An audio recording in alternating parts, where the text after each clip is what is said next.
Welcome to మెగానే TV paper analysis కార్యక్రమానికి స్వాగతం. ఈరోజు ప్రధాన పత్రికలోని ప్రధాన అంశాలను మనం సరి చూద్దాం. ముందుగా ఈరోజు ఆంధ్రజ్యోతి తెలంగాణకు సంబంధించినటువంటి ఆంధ్రజ్యోతి దినపత్రిక తీసుకుంటే ఫామ్ హౌస్లో దాక్కున్న లాక్కొచ్చి లోపలేస్తాం. ఇది ఈ వ్యాఖ్యలు చేసింది ఎవరో కాదు, తెలంగాణ ముఖ్యమంత్రి రేవంత్ రెడ్డి. నిన్న జరిగినటువంటి అది రకరకాల పేర్లు ఉండొచ్చు, తెలంగాణ విమోచన దినోత్సవం కానివ్వండి, జాతీయ సమైక్య దినోత్సవం, లేకపోతే ప్రజాపాలన దినోత్సవం, ఇలా తెలంగాణ విలీనం అని ఈ విధంగా రకరకాలు ఉన్నటువంటి సందర్భాలు ఒక్కొక్క పార్టీ ఒక్కొక్క పేరు పెట్టుకుని నిన్న కాంగ్రెస్ పార్టీ అధికారికంగా జరుపుకున్నటువంటి ఏదైతే ప్రజాపాలన దినోత్సవం సందర్భంగా సీఎం రేవంత్ రెడ్డి చేసిన వ్యాఖ్యలు ఇవి. అంటే హైదరాబాద్ను మొదటి నుంచి సీఎం రేవంత్ రెడ్డి ముఖ్యమంత్రి అయిన తర్వాత తెలంగాణ రాష్ట్రానికి సంబంధించినటువంటి వాటిలో డ్రగ్స్ రహితంగా చేయాలన్నదే ముఖ్యమంత్రి ఆలోచన మొదటి నుంచి. హైదరాబాద్లో ప్రధానంగా ఇక్కడ ఎక్కువగా డ్రగ్ కల్చర్ ఉంది కాబట్టి ఈ డ్రగ్ కల్చర్ని మాత్రం రూపుమాపాలి, ఈ డ్రగ్ కల్చర్ కోసం అనేటువంటి అనేక రకాలైనటువంటి మొదటి నుంచి సీఎం రేవంత్ రెడ్డి దీన్ని వాస్తవంగా చాలా సీరియస్గా తీసుకున్నమాట అందరికీ తెలిసిన విషయమే. ఎందుకంటే గత ప్రభుత్వం దీన్ని ఎలా మార్చిందంటే గేట్ వే ఆఫ్ డ్రగ్స్గా మార్చింది తెలంగాణని. గతంలో ఉన్నటువంటి ప్రభుత్వం 10 ఏళ్ళు ఈ విధంగా డ్రగ్స్కి గేట్ వే ఆఫ్ డ్రగ్స్గా మార్చారు ఈ తెలంగాణ రాష్ట్రాన్ని. కాబట్టి ఈ తెలంగాణ రాష్ట్రం మొత్తం కూడా ప్రధానంగా హైదరాబాద్ నగరం మెట్రో నగరం తీసుకుంటే ఇక్కడ డ్రగ్స్ కల్చర్ బాగా పెరిగిపోయింది. దాన్ని మాత్రం నేను ఉక్కుపాదంతో చేసేస్తాను, తొక్కేస్తాను, రూపుమాపుతాను అన్నట్టు మొదటి నుంచి చెప్తున్న వ్యాఖ్యలే సీఎం రేవంత్ రెడ్డి. అయితే నిన్న దీన్ని ఇంకోసారి ఈ సందర్భంగా మాటలు తీసుకుంటే గత ప్రభుత్వం దీన్ని ఎలా అంటే కేవలం హైదరాబాద్ నగరాన్ని ఒక మంచి కార్పొరేట్ స్టైల్లో తీర్చిదిద్దాలి. కార్పొరేట్ స్టైల్లో తీర్చిదిద్దాలంటే ఇక్కడ రకరకాలైనటువంటి సాఫ్ట్వేర్ కంపెనీలు ఉన్నాయి, కావాల్సినట్టు అనుకూలమైనటువంటి వాతావరణం ఉంది, పెట్టుబడులు పెట్టడానికి అనుకూలమైనటువంటి వాతావరణం.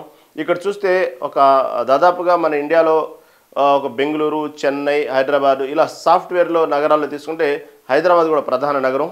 కాబట్టి ఇక్కడికి వచ్చేటువంటి సాఫ్ట్వేర్లు కానివ్వండి, విదేశీ పెట్టుబడులు పెట్టడానికి వచ్చినటువంటి విదేశీయులు కానివ్వండి, ఇక్కడ ఉన్నటువంటి వాతావరణానికి, ఇక్కడ ఉన్నటువంటి కల్చర్కి అలవాటు పడాలి, ఇక్కడ ఉన్నటువంటి పెట్టుబడులు పెట్టడానికి అంటే వాళ్ళు ఉండటానికి అనువుగా ఉండాలి వాతావరణం. ఈ క్రమంలో కొంచెం ఒక పాశ్చాత్య పోకడలకు వెళ్ళింది బీఆర్ఎస్ ప్రభుత్వం అనేది సీఎం రేవంత్ రెడ్డి అభిప్రాయం. ఎందుకంటే ఇక్కడ ఆ కల్చర్ ఉంటేనే, ఇక పాశ్చాత్య పోకడలు ఉంటేనే, అటువంటి ఎన్విరాన్మెంటు ఒక పాష్ కల్చరు కనబడితేనే పెట్టుబడి పెట్టి ఉండవచ్చు, కొంచెం వాతావరణం అనుకూలంగా ఉంది, మనం ఇక్కడ 4 రోజులు సెలవు తీరొచ్చు అనేటువంటి వాతావరణం ఉండాలి ఇక్కడ. అదేవిధంగా ఇక్కడ వచ్చేది హై ప్రొఫైల్ వ్యక్తులు వస్తారు, హై ప్రొఫైల్ వ్యక్తులు ఇక్కడ ఉద్యోగాలు చేస్తారు. సాఫ్ట్వేర్ రంగం అంటేనే కొంచెం హై ప్రొఫైల్ ఉన్నటువంటి ఉన్నతమైనటువంటి వర్గాల నుంచి వస్తారు. అదేవిధంగా ఇక్కడ ఉన్నటువంటి కాస్ట్ ఆఫ్ లివింగ్స్ కూడా ఎక్కువ. ఇక్కడ ఉన్నటువంటి కొన్ని ఏరియాలు అయితే సెలబ్రిటీలు ఈ విధంగా రకరకాలుగా కాస్ట్లీ లైఫ్ అనుభవించడానికి హైదరాబాద్ అనుకూలమైనటువంటి వాతావరణం అన్నటువంటి అభిప్రాయంలో ఉన్నటువంటి గత ప్రభుత్వము ఈ విధంగా ఎక్కడో కొంత పాశ్చాత్య పోకడలకు వెళ్ళి ఇక్కడ pub culture, rave party culture ఇలా డిఫరెంట్గా అంటే ఒక విలాసవంతమైనటువంటి నగరానికి కూడా ఉంటేనే, అనుకూలంగా ఉంటేనే కొంచెం బాగుండిద్ది. ఇక్కడికి వచ్చేటువంటి విదేశీయులు కానివ్వండి, ఎవరైతే ఫారిన్ నుంచి వస్తారో వాళ్ళు ఓకే ఇక్కడ మనకు చాలా అనువుగా ఉంది, మన అంతా ఎంజాయ్ చేయడానికి బాగుంది, హైదరాబాద్ నగరం మనకు చాలా అనుకూలంగా ఉంది అని అనుకోవాలి అనేటువంటి ధోరణిలో డ్రగ్స్ తీసుకొచ్చి ఎంకరేజ్ చేశారని చెప్పట్లేదు కానీ విశ్లేషకులు కానీ రేవంత్ రెడ్డి వీళ్ళందరూ. కాబట్టి ఇక్కడ ఆ కల్చర్ ఎన్విరాన్మెంట్ మాత్రం కొంత ఎంకరేజ్ చేశారు. ఇక్కడ ఉన్నటువంటి ఈ డ్రగ్ కల్చర్ని మాత్రం చూడనట్టు వదిలేశారు. ఇక్కడ అలాంటి కల్చర్ ఉంటే కానీ ఒక వెస్ట్రన్ కల్చర్, ఒక పాశ్చాత్య పోకడలు ఉంటేనే చూడటానికి అందంగా ఒక జిగల్ అన్నటువంటి హైదరాబాద్ కనబడాలనే విధంలో దాంట్లో భాగంగానే ఈ డ్రగ్ కల్చర్ని కొంతవరకు గేట్ వే ఆఫ్ డ్రగ్గా దీన్ని మార్చారు హైదరాబాద్ నగరం అనేది అతని అభిప్రాయం మొదటి నుంచి. కాబట్టి ఈ డ్రగ్ కల్చర్ అనేది ఎప్పుడైతే క్రమేపీ పెరిగిపోతుందో, ఈ పబ్ కల్చర్లు, డ్రగ్ కల్చర్లు క్రమేపీ పెరిగిపోతుందో తెలియకుండానే యువత ఈ డ్రగ్స్ పట్ల బానిసయ్యి చాలా వాళ్ళ జీవితాలని నాశనం చేసుకుంటున్నారు. ఒక యువత డ్రగ్స్కి బానిస అయితే, ఆ పిల్లలు కనుక డ్రగ్స్కి బానిస అయితే వాళ్ళ తల్లిదండ్రుల మనోవేదన ఎలా ఉండిద్దో చెప్పలేనంత ఘోరంగా ఉండిద్ది. ఎందుకంటే కళ్ళ ముందే వయసుకు వచ్చినటువంటి యువకుడు కొడుకు ఏదో సాధిస్తాడు, చదువుకుంటాడు, మంచి ఉద్యోగం చేస్తాడు, భవిష్యత్తులో మమ్మల్ని చూసుకుంటాడు, ఇలా కలలు కన్నటువంటి తల్లిదండ్రులు ఏమి చేయలేని పరిస్థితుల్లో డ్రగ్స్కి బానిసయ్యి అతను పిచ్చిగా ప్రవర్తిస్తూ ఉంటే ఈ లోకంలో లేకుండా ఎక్కడో వేరే లోకంలో విహరిస్తూ ఏం జరుగుతుందో తెలియక అతను ఒక మానసిక ధోరణికి వెళ్ళిపోయి చివరికి ఆ డ్రగ్కు అలవాటైపోయి అలా అలా అలా ఇంజెక్ట్ అయిపోయి ఎందుకు పనికి రాకుండా జీవోత్సవం అలా ఉంటాడు, బతుకుంటాడు, కానీ జీవోత్సవం అలా ఉంటూ తను జీవితాన్ని సర్వనాశనం చేసుకుంటూ చివరికి పిచ్చి విచేష్టలు చేస్తూ పిచ్చి ముదిరిపోయి రకరకాలుగా వ్యవహరించి చివరికి కొందరు ఆత్మహత్యలు చేసుకునే వరకు వెళ్ళటం. ఈ విధంగా తన కళ్ళ ముందే, తల్లిదండ్రుల కళ్ళ ముందే ఈ విధంగా డ్రగ్స్ బానిసైనటువంటి పిల్లలు వాళ్ళ సొంత పిల్లలే, కన్న కొడుకులే ఈ విధంగా ప్రవర్తిస్తుంటే, కూతురు కానీ కొడుకు కానీ ఎవరైనా సరే ఈ డ్రగ్స్కి అలవాటు పడ్డవాళ్ళు ఈ విధంగా బిహేవ్ చేస్తూ ఉంటే ఏ తల్లిదండ్రులను మనోవేదన చెప్పేది కాదు అది. కాబట్టి డ్రగ్స్ బారిన పడినటువంటి వాళ్ళ భవిష్యత్తు ఎలా ఉండిద్దో నాకు తెలుసు. అందుకనే డ్రగ్స్ రహితమైనటువంటి హైదరాబాద్ చేయాలనేదే నా ప్రధాన లక్ష్యం. తెలంగాణలో మాత్రం డ్రగ్ కల్చర్ మాత్రం నేను మొదటి నుంచి సీఎం రేవంత్ రెడ్డి చెప్తా ఉన్నటువంటి మాటలు. ఎందుకంటే దీనికోసం ప్రత్యేక పోలీసు విభాగం పెట్టారు. దీనికోసం నిన్న సంభాషణ చెప్పారు. ఏదైతే ఈగల్ డే ఒక ఫోర్స్ అనేది నేను క్రియేట్ చేశాను, ఎలా అయితే గద్ద ఎంతటి దూరమైనా సరే తన కంటితో ఎలా అయితే ఎంత విజువల్గా చూసి క్యాచ్ చేసిద్దో ఆ ఉద్దేశంతో నేను ఇలా ఈగల్ ప్రొటెక్షన్ ఒకటి స్టార్ట్ చేశాను ఈ డ్రగ్స్ మీద. ఈరోజు అది జాతీయ స్థాయిలో నెంబర్ 1 అవార్డు పొందడం చాలా గర్వకారణమని సీఎం రేవంత్ రెడ్డి చెప్పడం జరిగింది. వాస్తవంగా హైదరాబాద్ పోలీసులు నెంబర్ 1 అవార్డు తీసుకోవడం, దేశవ్యాప్తంగా హైదరాబాద్ పోలీసులు తీసుకోవడం చాలా వాస్తవం గర్వకారణమే. మొదటి నుంచి దీని మీద సీఎం రేవంత్ రెడ్డి వర్క్ చేస్తూనే ఉన్నారు. ఈ డ్రగ్స్ రహితంగా చేయాలి అనేది ఉంది. ఎందుకంటే ఈ డ్రగ్స్ అలవాటు పడ్డటువంటి సరే యువకులు దాని వ్యవహారం పక్కన పెడితే ఈ డ్రగ్స్ తీసుకురావడానికి చాలా అనుకూలమైనటువంటి డోర్ ఓపెన్ చేశారంటారు చూసారా. ఆ విధంగా హైదరాబాద్ నగరం అనేది చూసుకుంటే మన మొత్తం మీద టోటల్ ఓవరాల్ తీసుకుంటే ఇండియాలో ప్రధానమైన నగరాల్లో ఇటు ముంబై, బెంగళూరు, ఢిల్లీ, చెన్నై ఇలా తీసుకుంటే డ్రగ్ మాత్రం చాలా అనుకూలంగా తీసుకొచ్చి అమ్మటానికి కానివ్వండి, ఇక్కడ వినియోగించడానికి కానివ్వండి, ఇక్కడ తీసుకొచ్చడానికి కానివ్వండి చాలా అనువైన ప్రాంతంగా తయారైపోయింది హైదరాబాద్లో. ఇక్కడ చూస్తే మీరు మన కళ్ళ ముందే కొన్ని ఏరియాల్లో చూస్తూ ఉంటే కనబడతా ఉంటారు. అంటే డ్రగ్స్ తాగే వాళ్ళు కనబడతారని కాదు, ఈ ఫారిన్ కల్చర్ అలవాటు పడి వెస్ట్రన్ కల్చర్ ఉన్నటువంటి పోకడలు, వాళ్ళ వ్యవహారం, వాళ్ళు వస్త్రధారణ ఇలా మనం కొన్ని చూస్తూ ఉంటాం.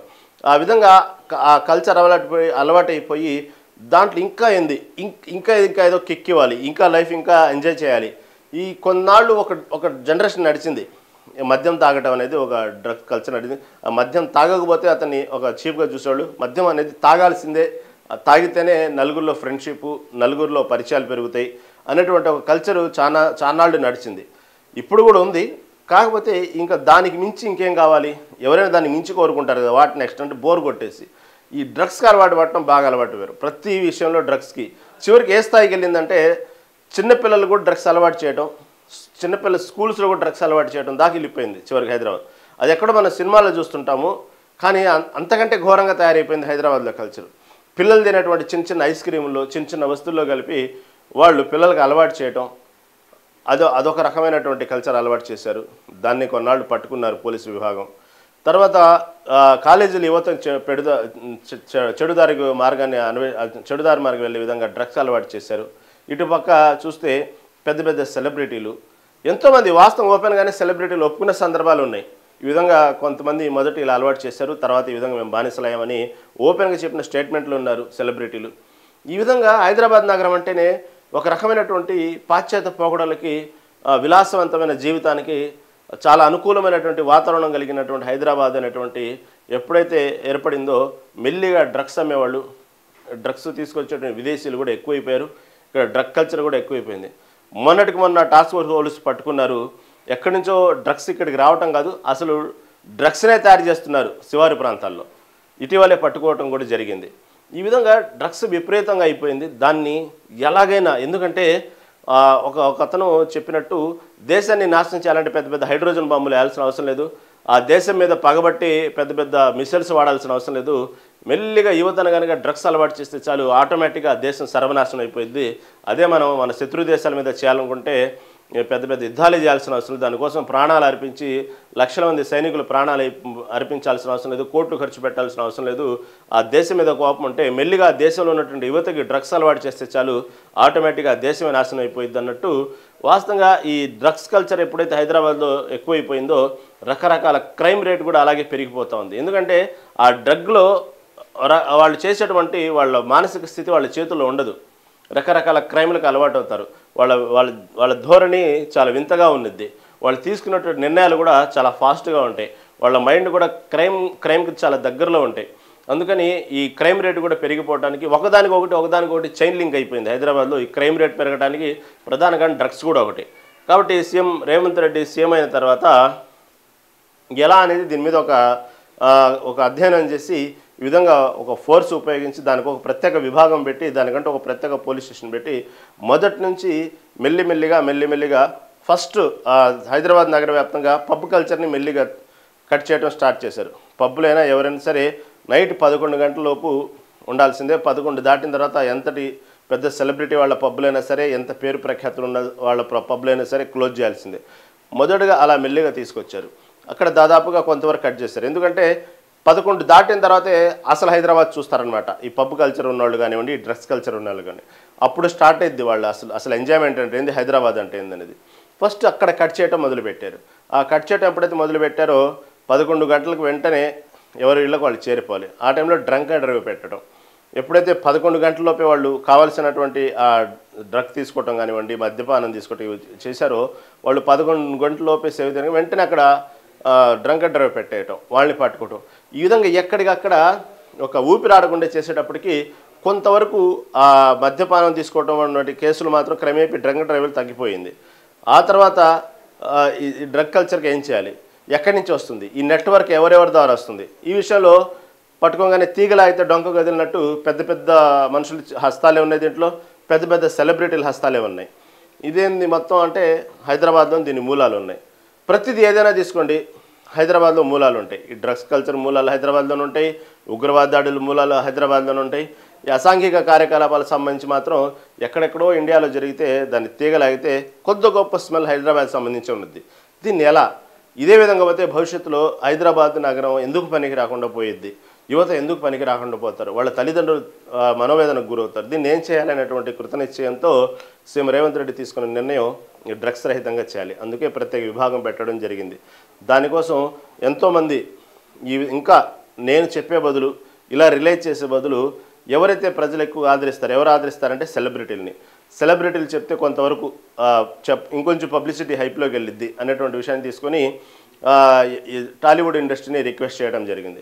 ఆ టాలీవుడ్ ఇండస్ట్రీ రిక్వెస్ట్ చేయడంలో భాగంగా మొదటిగా మెగాస్టార్ చిరంజీవి వచ్చి ఈ డ్రగ్స్ రహితంగా ఉండాలి అనేటువంటి విషయాన్ని అతను తన వ్యాఖ్యల ద్వారా వీడియో రూపంలో విడుదల చేయడం జరిగింది. ఎప్పుడైతే మెగాస్టార్ చిరంజీవి ముందుకు వచ్చి డ్రగ్స్ రహితంగా ఉండాలి హైదరాబాద్ అనేటువంటి విషయాన్ని వీడియో రూపంలో చెప్పడంతో ఇక మెల్లిమెల్లిగా సెలబ్రిటీలు ఒక్కోళ్ళు చెప్పడం జరిగింది. తర్వాత కొన్నిసార్లు సున్నితంగా సీఎం రేవంత్ రెడ్డి టాలీవుడ్ హీరోల్ని హెచ్చరించడం కూడా జరిగింది. ఎంతసేపటికి మీరు కోట్ల పారితోషికం తీసుకోవటమే కాదు, ప్రజల కోసం ఏదైనా చేయండి, ఈ డ్రగ్స్ విషయంలో నాతో పాటు అందరూ కలిసి మనం యుద్ధం చేద్దాం, డ్రగ్స్ రహితంగా హైదరాబాద్ని తీర్చిదిద్దాం, కాబట్టి ముందుకు రండి అనేటువంటి విషయాన్ని కొంచెం సున్నితంగా హెచ్చరించడం జరిగింది. దాన్ని సీరియస్గా తీసుకున్న కొంతమంది సెలబ్రిటీలు ముందుకు వచ్చి వాళ్ళ పరిధిలో మెసేజ్లు ఇవ్వడం జరిగింది. అది వాస్తవం కొంతవరకు సక్సెస్ అయిందని చెప్పుకోవాలి. అంటే వీళ్ళు చెప్పంగానే డ్రగ్స్ తాగటం ఆపేశారని కాదు, కొంత రిలైజ్ చేయటం, వాళ్ళ బాధ్యతగా ఒక దేశ పౌరులుగా, అదేవిధంగా మన తెలుగు ఇండస్ట్రీలో ఉంటూ ఇక్కడ ఉన్నటువంటి తెలుగు ప్రజలు చలనచిత్రాలు చూస్తే ఆ డబ్బులతో రెమ్యునేషన్ తీసుకుంటున్నారు. కాబట్టి వాళ్ళ వరకు ఎవరికి వాళ్ళు బాధ్యతగా కొంతవరకు సక్సెస్ చేయడం జరిగింది. దాని తర్వాత ఇక్కడ ఉన్నటువంటి విద్యా సంస్థలు, అనేక స్కూల్స్ కానివ్వండి, కాలేజీలు కానివ్వండి, ప్రతి చోట ఎవరైతే యువత ఎక్కువగా ఉంటారో అటువంటి సంఘాలు కానివ్వండి, కొన్ని గ్రూపులు కానివ్వండి, కొన్ని పెద్ద అపార్ట్మెంట్కి సంబంధించినటువంటి గ్రూపులు కానివ్వండి, ఇవన్నీ మెల్లిగా ఒక్కొక్కటి జన విజ్ఞాన వేదిక సంబంధించిన వాళ్ళు కానివ్వండి, కొంతమంది ఒక ప్రభుత్వమే కొంత దీనికి రిలేట్ చేయడానికి కొంతమందిని ఈ విధంగా కేటాయించడం జరిగింది. వీళ్ళెళ్ళి స్కూల్స్ దగ్గర, కాలేజీల దగ్గర ఏర్పాటు చేసి విద్యార్థులకి ఈ డ్రగ్స్ పట్ల ఎంత ప్రమాదం, డ్రగ్స్ అనేది ఏందనేది దూరంగా ఉండాలి అనేటువంటి విషయాన్ని వాళ్ళు చెప్పటం, దానికి సంబంధించినటువంటి డ్రగ్స్ ఎంత డేంజర్ అనే విషయాన్ని వాళ్ళు రిలేట్ చేయడం, చిన్న స్థాయి నుంచి స్కూల్ స్థాయి నుంచి చెప్పడం, డ్రగ్స్ ఏ విధంగా అలవాటు చేస్తారు, డ్రగ్స్ ఏ రూపాల్లో దొరికిద్ది, మీకు అపరిచిత వ్యక్తులు ఏ విధంగా ఇస్తారు, చాక్లెట్ రూపంలో ఇస్తారా, ఐస్ క్రీమ్ రూపంలో ఇస్తారా, అది మెల్లిగా అలవాటు చేస్తారు, వాళ్ళని ఏ విధంగా మనం దూరంగా ఉంచాలి. ఈ విధంగా తర్వాత కాలేజీకి వచ్చేటప్పటికి డిఫరెంట్ సబ్జెక్టు, యూనివర్సిటీలో డిఫరెంట్ సబ్జెక్టు, అసలు ఎవరున్నారు, కొత్త వ్యక్తులు బయట వాళ్ళు ఎందుకు వస్తున్నారు, ఈ విధంగా కాలేజీ కుర్రాళ్ళతో ఎందుకు స్నేహం పెంచుకుంటున్నారు, ఈ విధంగా డ్రగ్స్ని ఎందుకు అలవాటు చేస్తున్నారు, ఆ డ్రగ్స్ అలవాటు చేసి ఒక్కసారిగా ఆ డ్రగ్స్ దొరకకుండా చేసి వాళ్ళకు పిచ్చెక్కించి మత్తెక్కించి ఆ డ్రగ్ కోసం ఎంతటి దారుణంగా ఒడిగట్టడానికి అవసరమైతే కొందరైతే మహిళలైతే పాపం ఆడపిల్లలైతే ఆ డ్రగ్స్ కోసం ఎంతటి దారుణైనా వాళ్ళు ఒబే చేయటం ఇవన్నీ కూడా వాళ్ళకు చిత్ర రూపంలో చూపించి వాళ్ళకి చెప్పాల్సిన విధంగా చెప్తూ ఒక్కొక్కరిని రిలే చేయడం కోసం జన విజ్ఞాన వేదిక లాంటి మంచి మంచి సంస్థల ద్వారా ముందుకు రావడం జరుగుతూ ఉంది. ఎందుకంటే ఆ ఒక్కసారిగా వాళ్ళకి ఆ డ్రగ్ అలవాటు చేసి కావాలని చెప్పి కొంచెం దూరం చేస్తారు. ఈ సంబంధించినటువంటి మొత్తం ఈ డ్రగ్స్ సంబంధించినటువంటి ఏదైతే ఉన్నాయో వాళ్ళందరూ అమ్మేవాళ్ళు వీళ్ళందరూ ఎలా చేస్తారంటే డ్రగ్స్ అలవాటు చేసి కావాలని వాళ్ళ దగ్గర సరుకున్న వాళ్ళకి ఆ పిచ్చెక్కించేసి కొంతవరకు స్టాక్ అందలేదనో వచ్చిద్దనో కొంత దూరం చేస్తారు, కొంత గ్యాప్ ఇస్తారు. ఈ సిండికేట్ మొత్తం కలిసి ఈ విధంగా చేస్తారు. తీసిన తర్వాత వాళ్ళ ఆ పిచ్చిలో ముదిరిపోయి ఎలాగైనా కావాలి ఎంతైనా ఇస్తాను అని రిక్వెస్ట్ చేయడం మొదలుపెట్టిన తర్వాత అప్పుడు దాకా అమ్మినటువంటి 10 రూపాయల సరుకుని ఒక్కసారిగా హైప్ పెంచి 10 రెట్లు 100 రూపాయలు అమ్ముతారు. అంటే ఒక ఎగ్జాంపుల్ చెప్తున్నా, అది భారీగా వేలల్లో ఉండొచ్చు, తర్వాత అది లక్షల్లో ఉండొచ్చు. దానికోసం ఆ టయానికి వాళ్ళకి ఆ డ్రగ్ ఎప్పుడైతే అందలేదో ఆ మత్తులో ఆ పిచ్చిలో వాళ్ళు ఎంతటి డబ్బు ఇవ్వడానికి వెనకాడరు, అప్పుడు వీళ్ళు క్యాష్ చేసుకుంటారు. ఒకవేళ ఆ దగ్గర ఆ డబ్బు కూడా అందని పరిస్థితుల్లో ఉన్నప్పుడు ఏం చేస్తారంటే ఏదో ఒకటి చేయాలన్నప్పుడు క్రైమ్లు అలవాటు చేసుకుంటారు. క్రైమ్ అలవాటు చేసుకుని ఇంట్లో దొంగతనము, లేకపోతే బయట వాళ్ళని కొట్టి లాక్కోవటము, ఈ బంగారం లాక్కోవటము, ఏదో ఒక రూపంలో చెడు మార్గంలో వెళ్ళి ఆ డబ్బును తీసుకుని వచ్చి ఆ డ్రగ్ తీసుకోవడానికి ఇంపార్టెన్స్ ఇస్తారు. ఆ డ్రగ్ తీసుకున్న తర్వాత వాళ్ళు రిలాక్స్ అవ్వడానికి ఏదైనా చేస్తారు, ఎలాంటి క్రైమ్ కన్నా ఒడిగడతారు. డబ్బులు ఉన్న వాళ్ళు డబ్బులు ఇచ్చి తీసుకుంటారు. అట్లా ఫస్ట్ అలా అలవాటు చేసి ఇంజెక్ట్ చేసి దాన్ని మెల్లిమెల్లిగా దూరం చేస్తూ దగ్గర చేస్తూ దూరం చేస్తూ దగ్గర చేస్తూ వాళ్ళ జీవితాలతో ఆడుకుంటూ ఉంటారు. అలా ఎంతోమంది ఆడపిల్లలు వాళ్ళ భవిష్యత్తును కూడా నాశనం చేసుకున్నటువంటి సందర్భాలు మనం కేవలం సినిమాలు అనుకుంటున్నారు, అంతకంటే ఎక్కువే జరుగుతుంటాయి ఇక్కడ. కాబట్టి ఇలాంటి డ్రగ్స్ రహితంగా ఉండాలనేటువంటి విధానాన్ని సీఎం రేవంత్ రెడ్డి ఎందుకో మొదటి నుంచి చాలా సీరియస్గా దీన్ని తీసుకున్నారు. అతని మధ్యలో ఎందుకు వచ్చిందో, లేకపోతే అతను ఏమన్నా కొన్ని విన్నాడో చూశారో తెలియదు, కానీ సీఎం రేవంత్ రెడ్డి సీఎం అయిన తర్వాత మొదటి నుంచి దీని గురించి ఒక ప్రత్యేకమైనటువంటి నిఘా పెట్టి దీని మీద ఒక యుద్ధ ప్రాతిపదికన చేస్తున్నారు. దాదాపుగా చాలా వరకు ఈ విషయంలో మాత్రం 100 to 100% సక్సెస్ అయ్యారని చెప్పలేము, కానీ చెప్పడం అంటే 100 to 100% సక్సెస్ చేయలేము కూడా.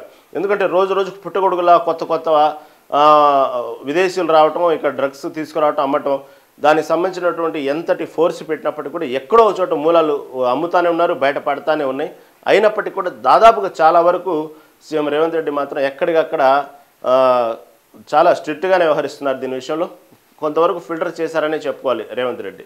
ఈ విధంగా చెప్తూ గత ప్రభుత్వం ఏ విధంగా అయితే ఈ గేట్వే అడ్రస్గా తెలంగాణను మార్చిందో ఆ సందర్భాన్ని చెప్పుకుంటూ వాళ్ళు ఎవరైనా సరే, వాళ్ళు ఎంత పెద్ద వ్యక్తులైనా సరే, వాళ్ళకి ఎంత ఫామ్ హౌస్లో ఉన్న దాక్కున్నా సరే, వాళ్ళ చుట్టాలైనా సరే, వాళ్ళ స్నేహితులైనా సరే లాక్కొచ్చి లోపలేస్తాను, దీంట్లో మాత్రం మొహమాటం లేదు. అది మన పార్టీ వాడా, బయట పార్టీ వాడా, లేకపోతే ఉన్నత స్థాయి వ్యక్తుల, వాళ్ళకి సంబంధించిన చుట్టాలా, లేకపోతే వాళ్ళ పిల్లల, ఇవన్నీ మాత్రం ఈ విషయంలో మాత్రం నో కాంప్రమైజ్. ఎలాంటి వాళ్ళని సరే తీసుకొచ్చి లోపలేస్తాము.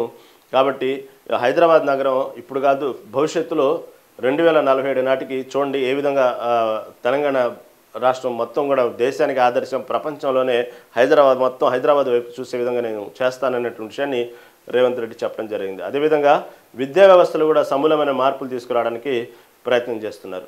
ఎందుకంటే భాష ఉన్నవాడికి జ్ఞానం ఉండదు, జ్ఞానం ఉన్నవాడికేమో భాష ఉండదు, రెండు ఉన్నవాడికేమో నైపుణ్యం ఉండదు.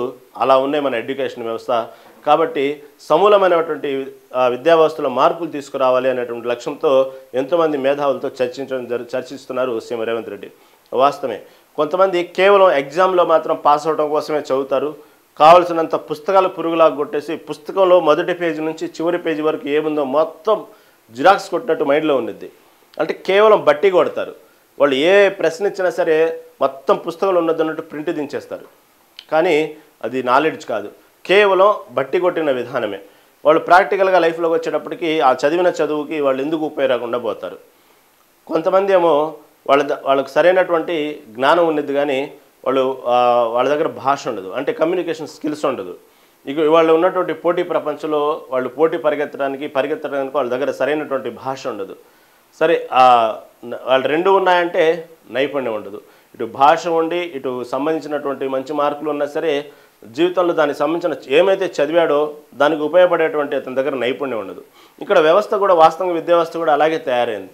ఎందుకంటే వాళ్ళు చదివేటువంటి చదువులు, ఆ చదువులో ఉన్నటువంటి ఏదైతే మార్కుల కోసం చదువుతారో ఆ ప్రశ్నకు ఆన్సర్ ఉండిద్దో జీవితంలోకి వచ్చేటప్పటికి ఆ చదివిన చదువుకి దానికి సంబంధం లేదు. ఓన్లీ సర్టిఫికేట్ మాత్రానికి ఉపయోగపడిద్ది కానీ పాస్ అయింది భవిష్యత్తులో వాళ్ళు తీసుకున్నటువంటి ఏదైతే ఉద్యోగంలో చేరాలనుకుంటున్నారో చేరుతారో వాళ్ళకి మాత్రం అది ప్రాక్టికల్గా లైఫ్లో ఉపయోగపడదు. అక్కడ మన విద్యావ్యవస్థలు మాత్రం ఇది భారీ లోపం ఉంది మొదటి నుంచి కూడా. కేవలం మన ఇండియాకి సంబంధించినటువంటి విద్యావ్యవస్థ చాలా స్ట్రాంగు, ఇక్కడ మంచి చదువు అని చెప్తారే కానీ దీన్ని కామెంట్ చేయడం కాదు. కానీ విద్యా వ్యవస్థలో ఏదైతే మనం చదువుకుంటున్నామో దానికి రిలేటెడ్గా భవిష్యత్తులో మనకు ఉపయోగపడేటువంటి ప్రాక్టికల్ నాలెడ్జ్ లేకుండా పోయింది ఇక్కడ విద్యావ్యవస్థలో. కేవలం పాస్ మార్కులు అయితే దానికి ఆధారం ఏంటంటే ఎగ్జామ్లో పాస్ అవ్వాలి, పాస్ మార్కులు వచ్చినాయి, ఏదైనా మంచి మార్కులు వచ్చినాయి, సర్టిఫికేట్ పొందడం అయిపోయింది. ఆ డిగ్రీయో 10వ తరగతో ఇంటర్మీడియటో ఏదో ఒకటి ఇంజనీరింగో అనేది అయిపోయింది. వాళ్ళకి కావాల్సిన అర్హత అయితే ఆ సర్టిఫికేట్ రూపంలోనే వచ్చింది. కానీ జీవితంలోకి వచ్చేటప్పటికి వాళ్ళు చదివిన చదువుకి వాళ్ళు బయట వచ్చేసే ఉద్యోగానికి దాంట్లో ఉన్న ప్రశ్న దాంట్లో ఉన్న పేజీ ఇక్కడ కనబడదు. దాంట్లో వచ్చేటప్పటికి సిలబస్ వేరు, వాళ్ళు చదివేది వేరు, బయటకు వచ్చేటప్పటికి జీవితంలో వాళ్ళు చేసేటువంటి ఉద్యోగానికి ఆ చదివిన పేపర్కి దాంట్లో తెచ్చుకున్న మార్కులకి దీనికి రిలేటెడ్ ఉండదు.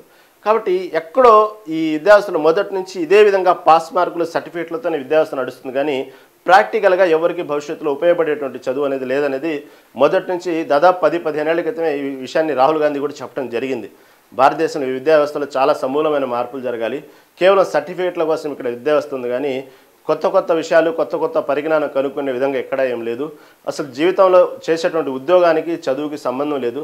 వాళ్ళు చదివిన చదువుకి తర్వాత కంటిన్యూగా ప్రాక్టికల్గా నాలెడ్జ్ అనేది లేదనేది విషయాన్ని 10-15 ఏళ్ల క్రితం రాహుల్ గాంధీ చెప్పడం కూడా జరిగింది. ఇదే విషయాన్ని ఇప్పుడు సీఎం రేవంత్ రెడ్డి కూడా చెప్తా ఉన్నారన్నమాట.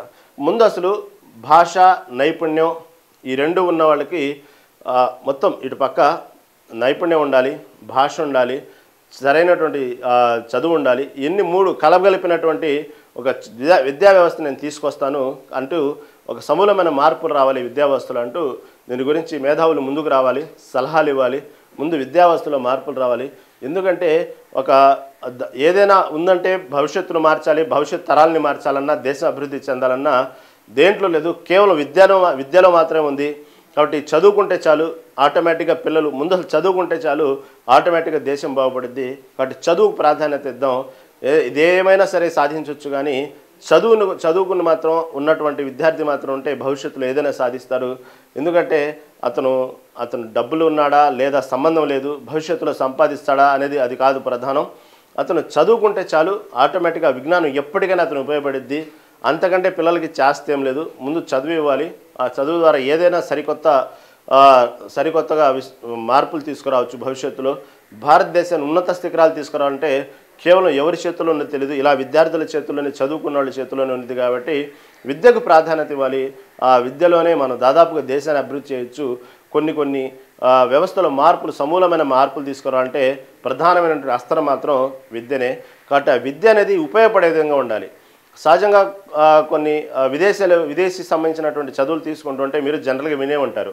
కాకపోతే వాళ్ళు మనలాగా ఇంతంత పెద్ద పుస్తకాలు లేకపోతే అంత హై ప్రొఫైల్గా ఏమి ఉండవు వాళ్ళ దగ్గర. చాలా సింపుల్గా ఉంటాయి. స్కూళ్ళు కూడా ఎక్కువ రోజులు పెద్దగా నడవు. వాళ్ళు చదివేటువంటి చదువులు చాలా తక్కువ, కానీ లేసిన కానించి ప్రాక్టికల్ నాలెడ్జ్ ఎక్కువ.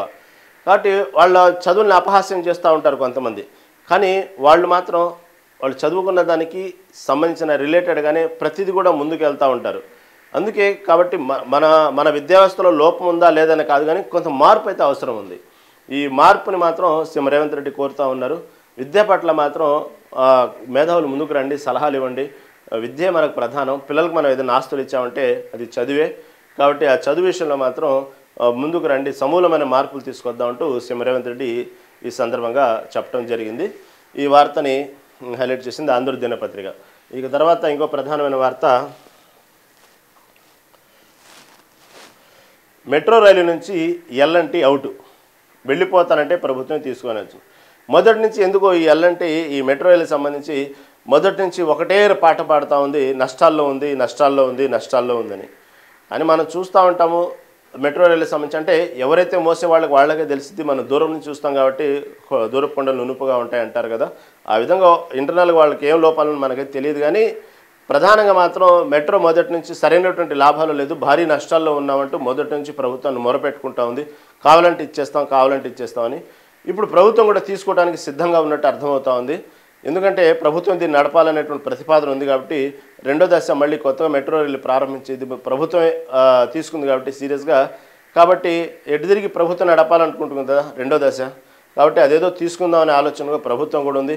మొదటి నుంచి ఎల్లంటి నేను ఇచ్చేస్తాం, మేము మాకు ఇంత నష్టం వచ్చింది, ఆ డబ్బులు కనుక మాకు ఇచ్చేస్తే మేము పక్కకు తొలగిపోతాం అనే విషయాన్ని మొదటి నుంచి ఎల్లంటి చెప్తా ఉంది. దానికి సంబంధించిన కూడా ఈ వార్తను హైలైట్ చేసింది. 6,000 కోట్లు ఇస్తే గుడ్ బై చెప్తామంటూ ఎల్లంటి లేఖ. మాకు మొత్తం ఖర్చు ఇంత అయింది, ఇంత నష్టాలు ఉన్నాం, మాకు ఒక 6,000 కోట్లు ఇస్తే చాలు, మేము బయటపడిపోతాము, మేము ఇది నడపలేము అనేటువంటి విషయాన్ని ఎల్ఎన్టీ సంస్థ మొదటి నుంచి చెప్తుంది. ఈ విషయాన్ని ప్రభుత్వం కూడా కొంచెం ఆలోచనలో పడింది, తీసుకోవాలనేటువంటి ఆలోచనలో ఉంది. కాబట్టి 6,000 కోట్లు ఇస్తే మేము బయటికి వెళ్ళిపోతాం ఎల్ఎన్టీ చెప్తా ఉంది. మెట్రో రెండో దశకు ఎల్ఎన్టీ సహకారం లేకపోవడంపై సర్కారు అసంతృప్తి. మొదటి దశ ఆస్తుల నిర్వహణ విషయంలో అభ్యంతరాలు. మొదటి నుంచి ఈ మెట్రోకి ఇచ్చినట్టు ఆస్తుల్లో విషయాల్లో కూడా కొంత అభ్యంతరాలు ఉన్నాయి. ఏదేమైనప్పుడు కూడా ఎల్ఎన్టీ బయటికి వెళ్ళడానికి అయితే సిద్ధంగా ఉంది. ఈ వార్త గత 3 రోజుల నుంచి హైలైట్ అవుతా ఉంది. ప్రభుత్వం కూడా తీసుకోవడానికి సిద్ధంగా ఉన్నట్టే వార్తలు అర్థమవుతున్నాయి. చూద్దాం భవిష్యత్తులో ఏమైందో. ఈ మెట్రో మాత్రం ఎల్ఎన్టీ చెప్తున్నటువంటి నష్టాలు నిజంగా ఉన్నాయా, లేకపోతే అసలు దీని వెనక కావాలని సంస్థని ప్రభుత్వం తీసుకునే విషయంలో ఏదైనా కథ నడుస్తుంది అనేది కూడా అవి కూడా బయటకు వస్తాయి. చూద్దాం. ఎనివో ఈరోజు ప్రధాన పత్రికలోని ఇవి ప్రధాన అంశాలు.